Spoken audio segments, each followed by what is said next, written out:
So, ang mga tauhan sa nalimitang here. Si Juan Crisostomo Ibarra, ang binatang nag-aral sa Europa ng 7 taon, nagtangkang ipagpatuloy ang pangarap ng nasirang ama na makapagtayo ng isang bahay paaralan para sa kinabukasan ng mga kabataan sa kanilang bayan ng San Diego. Next ay si Maria Clara, ang mutya ng bayan ng San Diego. Dalagang nakatakdang ipakasal kay Juan Crisostomo Ibarra. Darawan siya ng kagandahan, kayumihan, kabutihan at kababaang loob. Ang mga kaanak ni Juan Crisostomo Ibarra. So, ang isang kaanak niya ay ang ama niya na si Don Rafael Ibarra. Siya ay walang hinangad kundi ang sariling kagalingan ng anak. Sa katunayan, tiniis niyang mawalay ang sariling anak sa loob ng 7 taon upang mamalagi sa Europa at doon tumuklas ng karunungan. Next ay si Don Saturnino Ibarra. Ninuno siya ni Crisostomo. Siya ay ama ni Don Rafael Ibarra. Sinasabing lubhang maalam, marunong mamalo, gumising ng natutulog at nagpapatulog ng gising. Masasapantahang sa kaniyang mga kamay, dumanas ng matinding hirap ang ama ng taong madilaw. Si Don Pedro Ibarramendia, ang ninuno sa tuhod ni Crisostomo, na ayon kay Elias ay ang tampalasang nagbintang sa ninuno nitong lalaki at naging sanhi ng kanilang paghihirap. Next ay ang mga kaanak ni Maria Clara. Si Kapitan Tiago, isang mangangalakal na taga Binondo. Asawa siya ni Pia Alba at ama ni Maria Clara. Pia Alba, isang magandang babaeng na pangasawa ni Kapitan Tiago. Namatay siya pagkatapos mailuwal ang isang pagkaganda-gandang batang si Maria Clara. Tia Isabel, ang siyang nagpalaki kay Maria Clara mula pagkasilang nito. Ang ilang kaibigan ni Crisostomo. Si Elias, tinaguri ang piloto, ang binatang siyang tumulong upang mabuksan ang mga mata ni Crisostomo ukol sa suliranin ng bayan. Siya rin ang nagligtas sa buhay ng binata sa maraming pagkakataon. Piloso Potasio, tinatawag na baliw o pilosopo dahil sa kakaibang takbo ng kaniyang pag-iisip na hindi maunawaan ng karaniwang tao. Siya ang tagapayo ng ilang marurunong at mayayamang tao sa San Diego, kabilang na si Don Rafael Ibarra. Teniente Guevara, ang matapang na pinuno ng mga Guardia Sibil na nagsasalaysay kay Crisostomo ukol sa kasawiang sinapit ng kaniyang ama. Siya rin ang isa sa mga iilang tumulong upang maipagtanggol si Don Rafael sa pang-aalipusta ng ilan nitong kaaway. Ang ilang kaibigan ni Maria Clara. Si Andeng, Inday, si Victoria, Sinang. So sila ang kaibigan ni Maria Clara. Ang mga kapitan sa bayan ng San Diego. Si Kapitan Basilio, Kapitan Tinong, Kapitan Valentin. Ang mga kura. Si Padre Damaso, isang paring Pransiskano na dating kura, paroko ng San Diego. Siya ang nagpahukay sa bangkay ni Don Rafael upang ilipat sa libingan ng mga inchik. Padre Sibayla, ang paring Agustino na lihim na sumusubaybay at nagmamatyag sa mga ikinikilos ni Crisostomo. Padre Salvi, isang kurang pumalit kay Padre Damaso nang ang matandang kura ay mapalipat ng ibang parokya. Siya ay may lihim na pagtingin kay Maria Clara. Ilan sa mga tagapagtanggol ni Crisostomo. Si Kapitan General, ang kinatawan ng hari ng Espanya sa pamumuno sa Pilipinas. Siya ang taong tumulong kay Crisostomo upang maalis ang parusang excomunion. Don Filipino, ang teniente mayor na nakahiligan ang pagbabasa ng Latin. Siya ang taong laging kapalitan ng kuro-kuro ni Piloso Potasio. Ñol Juan, Isa siyang namamahala sa pagpapatupad ng mga gawaing nauukol sa pagpapatayo ng paaralan. Si Kapitana Maria, ang tanging babaeng pinanigan ang ginawang pagtatanggol ni Crisostomo sa alaala ng ama ng muntik mapatay ng binata si Padre Damaso, bunsod ng pagsasalita nito ng masasamang bagay laban kay Don Rafael. Albino, ang binatang seminarista na kilala sa kanyang pagiging pilyo at mapagbiro, nakasama ni Crisostomo sa piknik sa gubat. Nagsabing may butas ang bangkang kinalulunanan ng mga kababaihan. Ang mga mag-asawang pinagtatawanan ng lipunan. Alperes at Doña Consolacion. Don Tiburcio at Doña Victorina de Espadanya. Ilang tauhang nagkaroon ng kaugnayan sa buhay ni Crisostomo.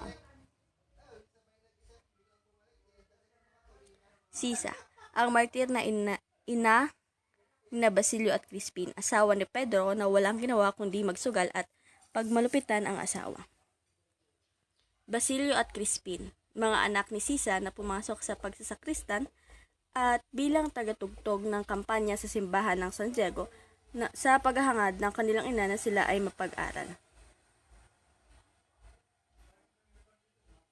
Mga tinik sa buhay ni Crisostomo. Linares, ang binatang napili ni Padre Damaso upang mapangasawa ni Maria Clara, malayong kamag-anak ni Don Tiburcio at inaanak ng kamag-anak ni Padre Damaso. Tulad ni Don Tiburcio, nakaranas din siya ng kalupitan ni Doña Victorina. Lucas, ang kapatid ng taong madilaw na siyang gumawa ng kalo na ginamit sa di napagtagumpayang pagpatay kay Crisostomo. Binayaran upang mangalap ng mga taong maglulunsad ng isang himagsikan na ang siyang itinurong utak ay walang iba kundi si Crisostomo. Ilang tauhang nagkaroon ng kaugnayan sa buhay ni Elias. Sila ay si Mang Pablo, Tarsilo, at Bruno. So yun lamang po at maraming salamat. Pagkalipas ng 7 taon ay bumalik si Crisostomo Ibarra mula sa Europa.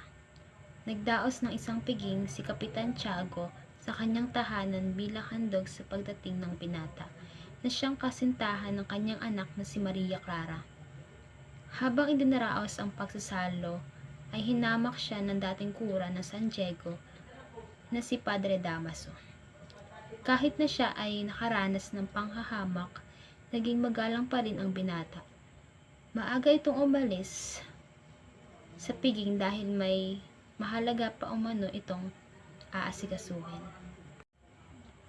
Pabalik na sa tinutuluyan sa binundok si Ibarra nang makausap sila ni Teniente Guevara. Dito niya nalaman ang sinapit ng kanyang ama na si Don Rafael Ibarra, ang pinakamayaman ng San Diego. Dahil nakaaway nito si Padre Damaso, ibinintang sa kanya ang pagkamatay ng isang kubrador na Kastila.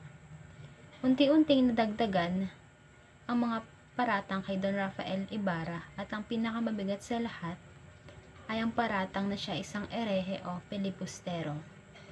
Nang malapit ng mapatunayang walang sala ang nasasakdal, nagkasakit at namatay ito sa loob ng bilangguan. Kinabukasan ay dinalaw ni Crisostomo ang kanyang kasintahan. Sa kanilang pag-uusap ay bumalik sa kanilang alaala ang kamusmusan. Binasa rin ni Maria Clara ang liham ni Ibarra sa kanya bago sila nagkahiwalay. Hindi rin nagtagal si Ibarra sapagkat may mahalaga itong pupuntahan. Pinuntahan ng binata ang puntod ng kanyang ama, ngunit wala na siyang natunghayan sa kanyang pagdating. Pinagtanong niya ito sa isang supultorero at ayon sa kanya, ipinahukay ni Padre Damaso ang bangkay ni Don Rafael. Ipinahukay ni Padre Damaso ang bangkay ni Don Rafael at ipinalipat ito sa libingan ng mga inchik.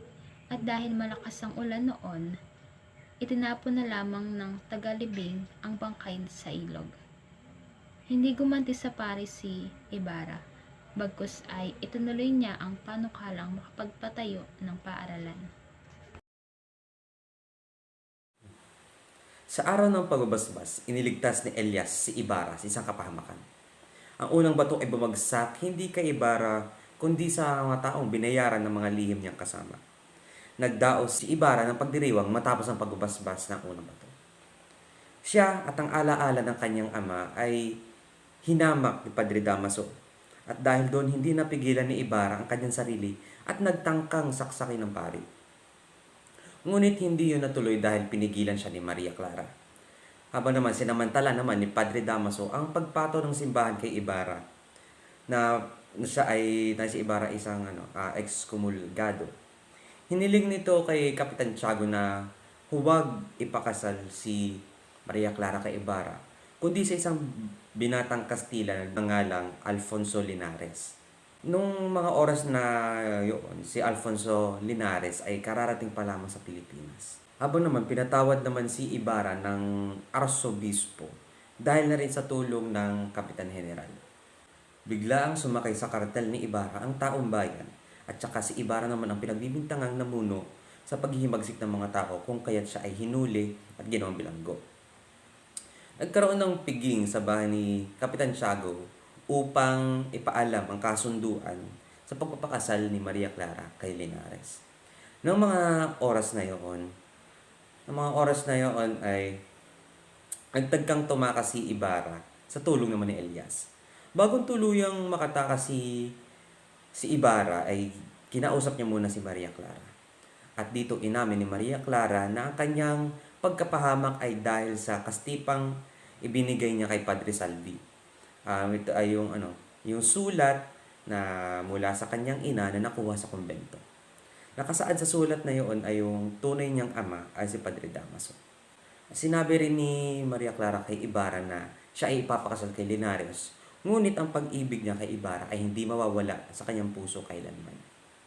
At naghiwalay ng landas ang dati magkasintahan. Tumakas si Ibarra sakay ng isang bangkang dala ni Elias. Binagtas nila ang ilog Pasig. Ngunit inabutan sila ng mga gwardyang sibil sa lawa ng bayan. Tumalon si Elias sa lawa upang iligaw ang mga nangahabol sa kanila. Ngunit sa akala ng mga gwardyang sibil na ang tumalon sa lawa ay si Elias, sila ay nagpaputok ng kanilang baril. Pinagbabaril nila si Elias at akala nila ang napatay nila ay si Ibarra. Kumalat ang balitang namatay si Ibarra at kaya nawalan ng pag-asa si Maria Clara. Pinili na lang ng dalaga na magmongha kaysa ipakasal kay Linares. Nakiusap siya kay Padre Damaso na naipasok siya sa kumbento. Ngunit tumutol naman ang kura, ngunit nagpursige at nagpumilit si Maria Clara doon sa pari.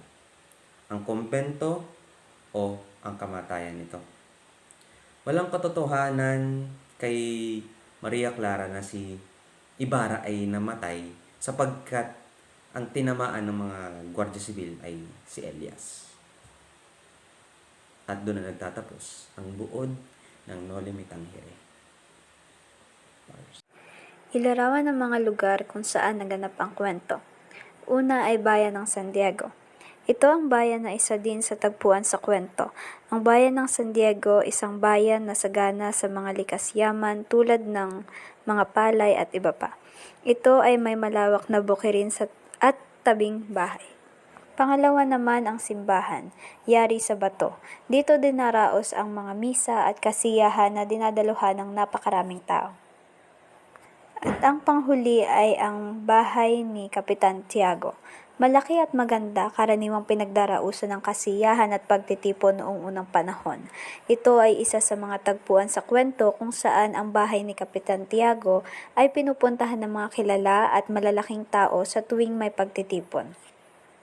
Ano ang oral sa kwento? Napakaraming aral ang maaari nating mapulot sa nobela ng ating bayani. Sa Noli Me Tangere, ang aral na mapupulot natin ay ang hindi paggamit ng anumang dahas, gaano man kalaki ang nagawang kasalanan ng ibang tao sa atin. Isa pa napakamakapangyarihang mensahe ni Rizal mula pa rin sa kanyang nobela ay ang hindi paglalagay ng batas sa ating mga kamay.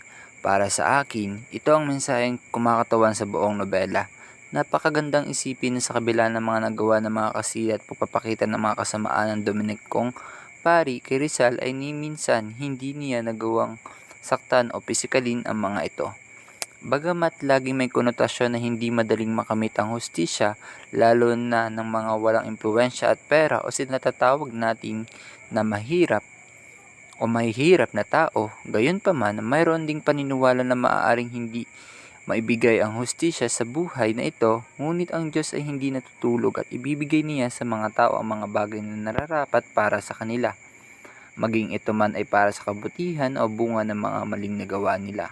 Katulad na nangyari kay Crisostomo Ibarra na gustong maghiganti sa kanyang ama mula nang malaman niya kay Kapitan Guevara na ang labi ng kanyang ama ay pinatapon sa ilog matapos aminin ng supulterero na inutusan siya ni Padre Damaso na ilipat ang bangkay nito patungo sa Chinese Cemetery, na naig ang galit at awa kay Ibarra na gusto niyang magdusa din ang pari. Dahil sa kagustuhan niyang makabuo ng imaheng magpapabago sa ng impresyon ng pagiging erehe at pilibustero na kalakip ng reputasyon ng kanyang ama, sinubukan niyang pigilan ang kanyang galit at maging pasibo sa lahat ng nangyari.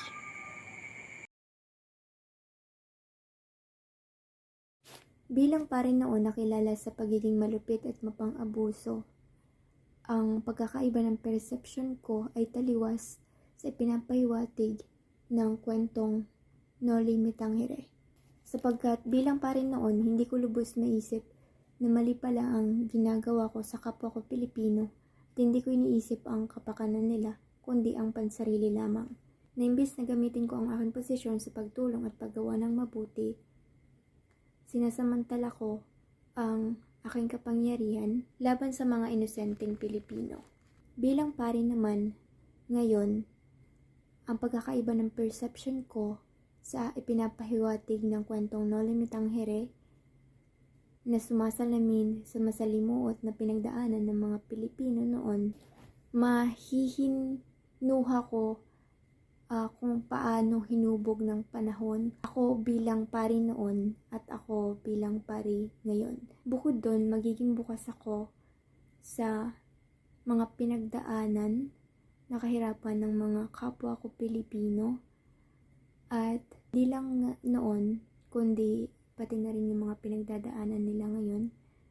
At bilang pari ngayon, magiging huwaran at ehemplo ako sa mga kapwa ko Pilipino at gagamitin ko ang aking kapangyarihan o posisyon sa mabuti na hindi nagawa ng mga pari noon.